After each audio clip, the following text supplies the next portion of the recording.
राष्ट्रवादीमध्ये प्रशांत किशोर यांच्याहून मतभेद पाहायला मिळत आहे. राजकीय सल्लागार करण्याहून 2 गट झाले.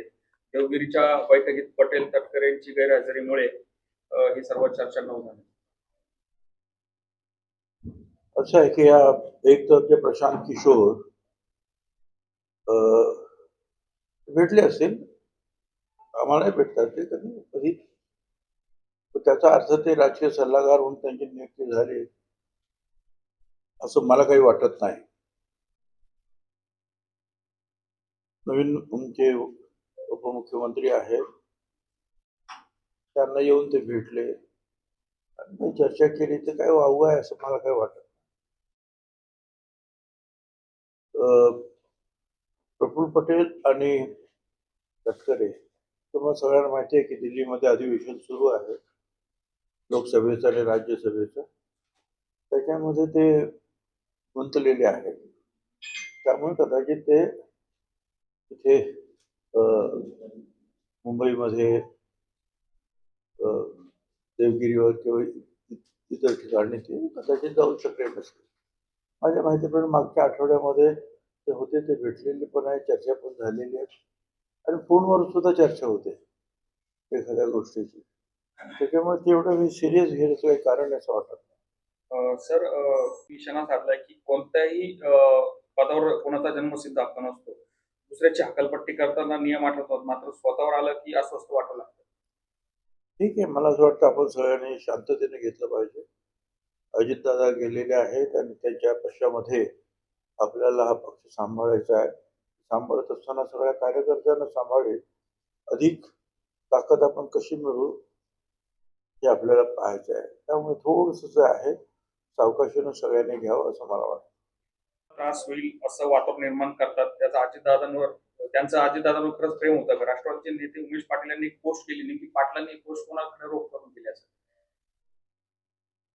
असं आहे की अजितदादांवर प्रेम होतं नव्हतं, आता ते कुणाबद्दल ते बोलतात, काय बोलतात ते त्याच्यामध्ये काही स्पष्ट नाहीये.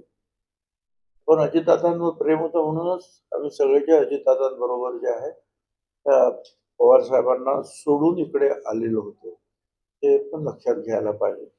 त्याच्यानंतर आपल्या घरात सुद्धा जे मतभेद होतात, हा तर पक्ष आहे, आपला अयवला आहे, छोटासा एक मतदारसंघ, याच्यामध्ये कितीतरी मतभेद आहेत की नाही, तर सगळ्यांना बरोबर घेऊन जावं लागतं आपल्याला. प्रश्न आहे की या प्रशांत किशोर यांच्यावर राष्ट्रवादीमध्ये वातावरण तापल्याचं दिसतंय. तटकरे म्हटले की आम्हाला कोणत्याही राजकीय सल्लागार नीतीची गरज नाही किंवा सर्वेची गरज नाही, आम्ही जनभावना घेऊन पक्ष झालो.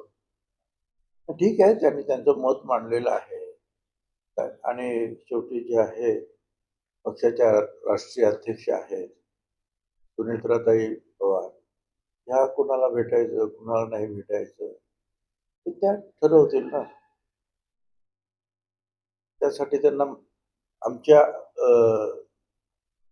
परवानगीची गरज नाही.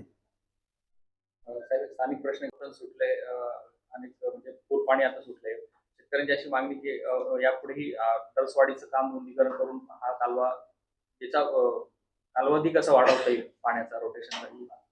नाही तर पाणी तर सुटलेलं आहे आणि बरंचसं ते लांब आलं असेल, मला कल्पना. काल ते 12 किलोमीटर 36 किलोमीटरवर आलेलं आहे आणि कदाचित 4-5 वाजेपर्यंत ते पूर्ण आपल्या तालुक्यामध्ये पूर्णपणे त्यांचा प्रवेश होईल.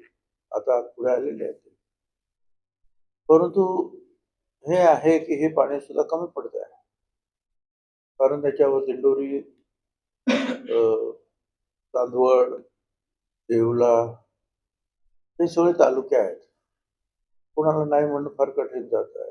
माझी विनंती एवढीच आहे की टेलला जे शेवटाला अगोदर पाणी पोहोचू द्या, पण नंतर मग वरती वरती वरती वरती आपण सगळे पाणी घेऊया. परंतु यावर उपाय एकच आहे, तो म्हणजे फार गोदावरीचं पाणी जे आहे ते मोठ्या प्रमाणावर या कालव्यामध्ये सोडणं, की ज्यामुळे पूर्णपणे शेतकऱ्यांना पाणी तर मिळेलच, पण मराठवाड्यामध्ये सुद्धा त्यातला बराचसा पाण्याचा भाग जाऊ शकतो आणि तिथे सुद्धा सुबत्ता येण्यासाठी त्याचा उपयोग होईल.